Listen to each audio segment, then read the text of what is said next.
great, it's a skill, but there's also a place where there's the potential for self-delusion. Oh, absolutely. And I'm not even going to sit here and say that I'm not delusional to a degree. I'm not saying that self-delusion doesn't exist. We all are, right? Let me give you a very simple example. Let me try and use an analogy.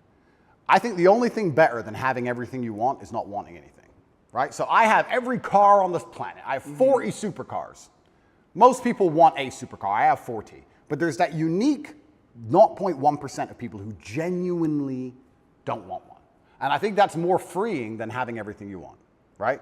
So the true mindset is not wanting anything. Most people, the best they can do is having everything they want. And I feel like you can kind of do this with the emotions as well. I guess my general consensus is that I don't think I can change or affect the world to the point where pain and suffering and bad things are not going to happen. So isn't it best if I just enjoy all of that? Doesn't that make me as powerful as possible if I say, oh yeah, okay, this is going to suck, good. I mean, I do it when I fight. Yesterday I was fighting, right? We were doing 12 rounds and all of us were destroyed. And the more he hurt me, the more I wanted to hurt him back. The more he hurt me, the better it felt. The more powerful I felt, the more he hit me. Because then it's my turn, right? So if I can't stop him from punching me, and I'll do my best, but if I can't, then surely you should learn to enjoy it, right? And I don't think you can stop life from hitting you. And I don't think you can stop life from giving you unexpected surprises. And I don't think you can stop yourself from feeling sometimes sad or anxious or upset. So I think the best mindset you could adopt is finding that engaging and exciting. I'm not going to lie to you. Although I am facing very serious charges, and although they are trying to destroy my life, and although I cannot sleep the same, and although they're out to get me, and although I've suffered, part of me is excited. Part of me is like, okay. Why? Because it's a war. You like war? I think all men do. I do. Yeah, of course, all men do. Yeah. So it's a battle. It's exciting. Yeah, it's exciting. So I'm not saying I'm glad it happened, because I'm certainly not. And I'm not saying I'm going to win. But I'm saying that I've trained myself to the point where if I were walking down the street and 10 men were to pull knives on me, I'd be intimidated, but 20% of me would go, this is going to be one to remember. Do you have a belief that you could take 10 men with knives? I have a belief that, yeah, I do. Because that's delusional. That's delusional. Yeah, but it gives me a best chance of possibly winning. Well, no, running away would give you the best chance of possibly winning, and then coming back and being safe, and then serving out your mission. Of course, I would run away in that scenario. But if I had to engage them, if I had to engage them, right. If I had to fight them, I believe I'd be the most capable if I believed I could win. Of course. So for that reason, if I have to self-delude, then I will self-delude, and I will convince myself that I am here to destroy all 10 of them, and I will say it in a way where at least 7 of them believe me. And that's the most important part sometimes about all of this self-delusion, is that a lot of other people start to believe what you say. And I'm not saying that I say bad things. If a man were to sit in front of you and say, I can rip your head off with my little finger, and he said it in the right terms, and he truly believed it in his heart, you wouldn't want him to try. As ridiculous as that sounds, you'd be like, he's kind of big, maybe. You know, it crosses your mind. So I think that, yeah, I have psychoanalyzed myself, even though I'm not officially, certified.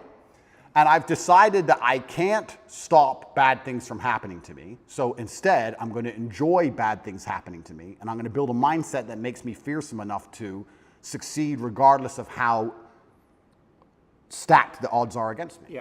Yeah. And I appreciate your mindset, and it's well thought out, and it's useful to you. And so I'm just pushing up against the places where I think there might be contradictions. And I like to hear it. Yeah. I like to hear it. But like I said right now, I'm not a coward. And I want to make this very clear. I'm not a coward. I don't care if I don't sleep again for the rest of my life. I refuse to take any fucking pill, and I refuse to sit and have my mind altered by anything I do not control. I don't care if I have nightmares for the rest of human time. Right. As long as I'm in charge of my mind, I'm in charge of my life. If God decides that I don't need nightmares anymore, I'll fathom out how to stop it.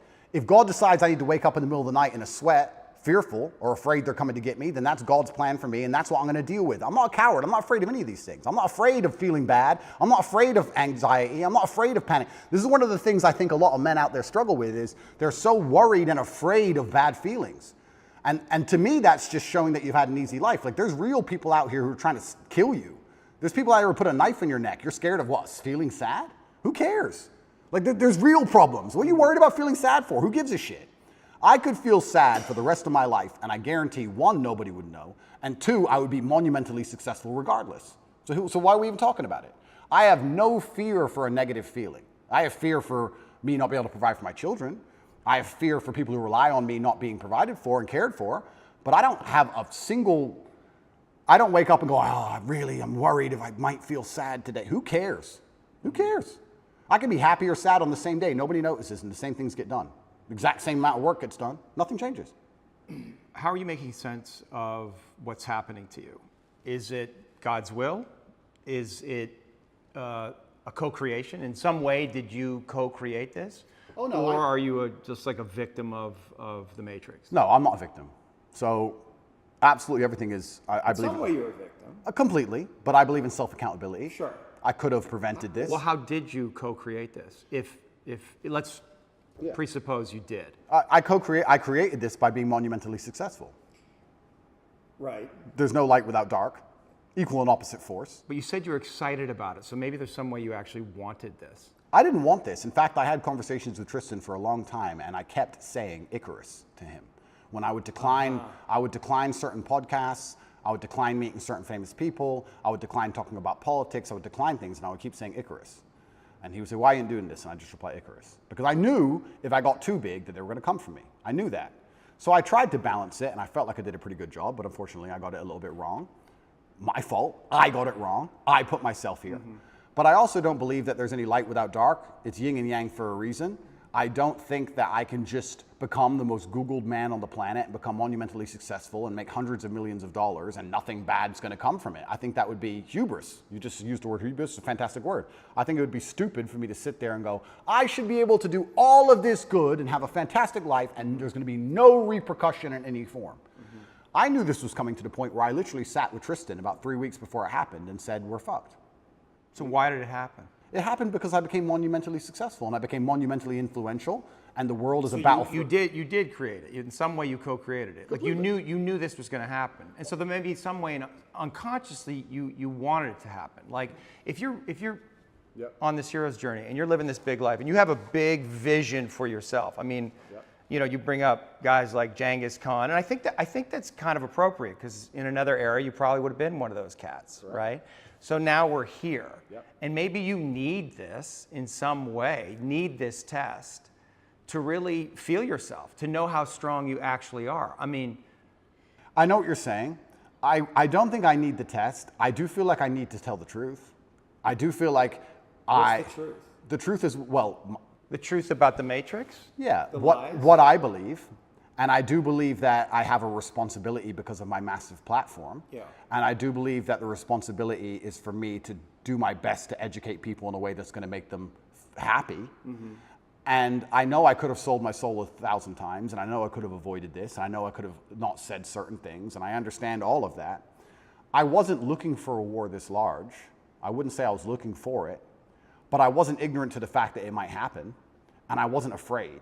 You didn't do anything to avoid it, though. I did a lot to avoid it. You did? Icarus. I must have said it 1,000 times. Right. I could have made it much worse. Yeah. But I was never afraid of it happening. I think there's a difference between knowing something bad might happen and taking the calculated risk and going, this is my journey for truth and this is what I believe is what I should do, and being afraid of something. Like, I understand if I go into the ring, I might lose.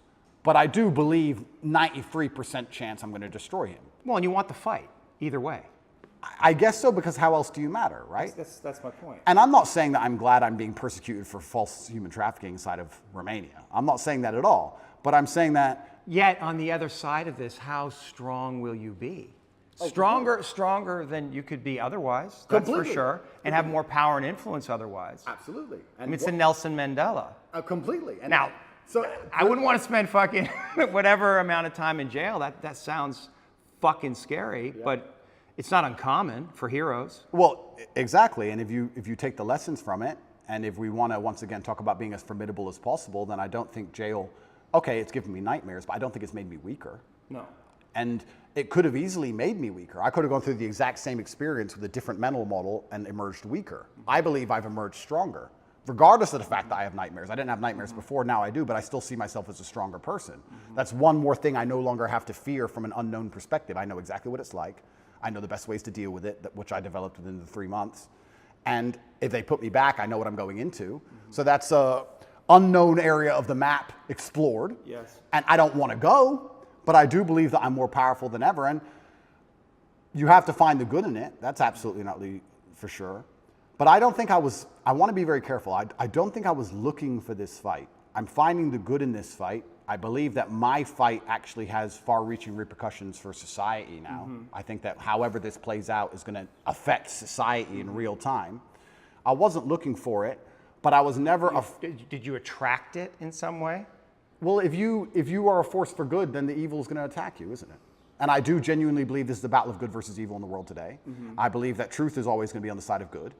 I am religious. I believe the things I say most people knew were true only 10 to 15 years ago. I don't think they're radical ideas.